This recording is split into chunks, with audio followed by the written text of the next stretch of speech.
ये कहानी उन लोगों के लिए है जो हमेशा बड़े अवसर की ही तलाश करते हैं और इन बड़े अवसर के चक्कर में कई सारे छोटे छोटे अवसर गंवा देते हैं।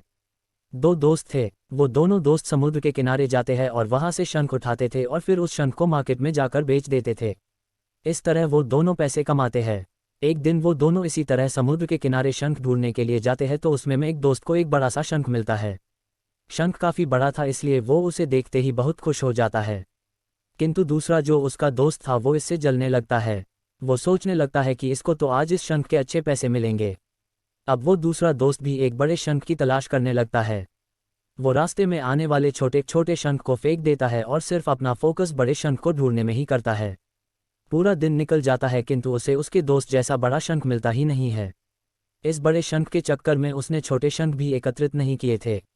उसका जो दोस्त था उसने एक बड़ा शंख मिलने के बावजूद भी कई सारे छोटे शंख भी एकत्रित किए थे।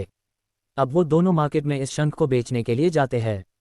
उस लड़के को एक जो बड़ा शंख था उसका 800 रुपया और दूसरे कई सारे छोटे छोटे शंख थे उसके 2000 रुपये मिलते हैं। कुल मिलके उस लड़के को 2800 रुपये मिलते हैं। दूसरा लड़का जो उसका दोस्त था वो ये सब देखकर अफसोस करने लगता है। वो ये सोच रहा था कि अगर मैं छोटे छोटे शंख एकत्रित करता तो मुझे भी कम से कम 2000 तो मिलते।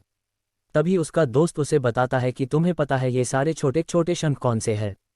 वो स्वयं उत्तर भी देता है कि ये छोटे छोटे शंख वही है जो तू फेंकता जा रहा था। ये जानकर वो लड़का और भी ज़्यादा अफसोस करने लगा।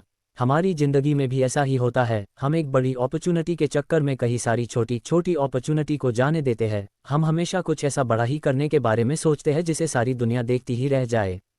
अगर हम भी इस लड़के की तरह हमारे रास्ते में आने वाली छोटी छोटी अपॉर्चुनिटी पे ध्यान नहीं देंगे तो हम कभी आगे नहीं बढ़ पाएंगे।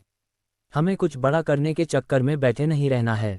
बूंद बूंद से ही घड़ा भरता है। हमें हमारे आसपास की हर छोटी छोटी अपॉर्चुनिटी को समझना पड़ेगा और उस पर काम करना पड़ेगा, तभी हम एक दिन कुछ बड़ा कर पाएंगे। अगर आपको हमारी कहानी अच्छी लगी हो तो कमेंट में ज़रूर बताइए और मेरे चैनल को सब्सक्राइब जरूर करिए।